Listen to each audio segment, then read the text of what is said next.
તો રામ ગાઈસ, સ્વાગત છે તમારો આજના આપણા એક બ્લોગમાં, અલગ અંદાજથી પહેલા બ્લોગમાં. તો ગાઈસ અત્યારે હું છું ઘરે અને જમવાનો ટાઈમ થઈ ગયો છે. તો જમવાનું શું બને છે બસ તમને બતાવજો.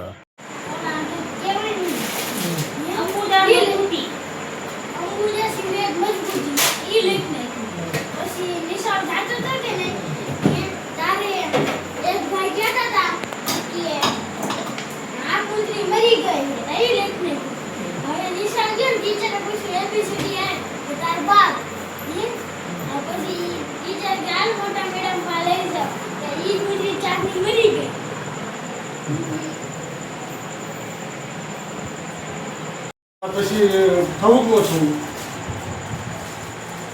બધે પૂછા મોટા કે વિજયનો અશોક રેસ કે હું ત્યાં આવ્યો હતો કે જોવા તે બનાવી સવારમાં બધું ખાતો ખરો પાવભાજી જેવું તો યાર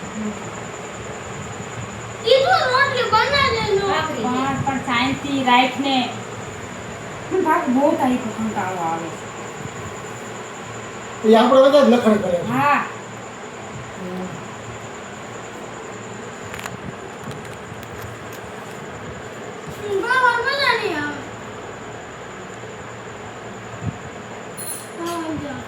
થોડી સાયન્સને કામ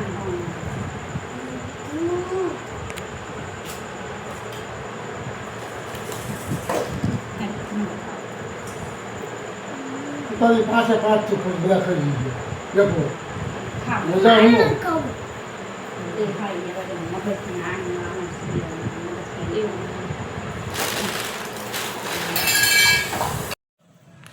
તો ફાઇનલી ગાઈસ ધાબા પર કરી નાખી છે પથારી.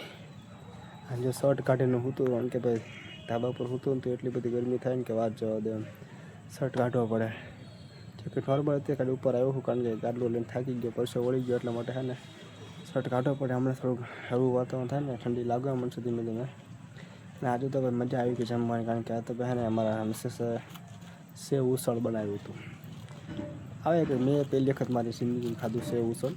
પાવભાજી જેવું જ આવે પણ જે ઓલી જે ભાજી ટાઈપનું જે આવે ને એ એને વટાણાનો લીલા વટાણાનો એટલે એ કંઈક મસ્ત મજાનું બનાવ્યું હતું. મજા આવી ખાવાની ને હારે પણ તો એને કેસર કેરી હતી એટલે ઓર મજા આવી.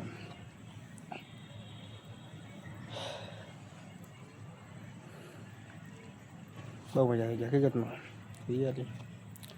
કોણ કોણ મારી જેમ ધાબા પર છે ને આવી રીતના શર્ટ કાઢીને હોય છે પણ કોમેન્ટમાં જરાક પણ કહેજો. પણ હા, મેં તમને કાલે એક વિડીયો પમજીમાં વિડીયો નાખ્યો હતો કાલે જ ત્યાં સોરી કાલે જ તે તમે કોણ કોણ ક્યાંથી વિડીયો જોવો છો મને ગામના નામ તમારા કોમેન્ટમાં મને કહેજો. કોઈ મને કીધા નથી ભાઈ, કાંઈ વાંધો નહીં. તમે આટલો જ આપણને સપોર્ટ કરો છો તમને ખબર પડી ગઈ છે.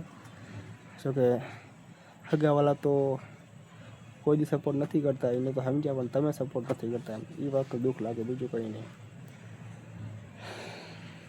કાંઈ તમને કહેવું નહીં, હગાવાલાને કાંઈ કહેતા નથી તો તમને મારે ક્યાંથી કાંઈ કહેવું, બરાબર? કાંઈ વાંધો નહીં. ભગવાન તમને ઘણું જાજુ આપે અને મને પણ ઘણું જાજુ આપે, બરાબર? બસ આ વાતથી દુઃખ લાગ્યું છે મને. હવે હોઈ જાઉં છું મારે, બીજું કાંઈ તમને કહેવું નહીં. કાલ મળશું બીજા નવા બ્લોગમાં. રામ રામ સીતારામ, જય માતાજી.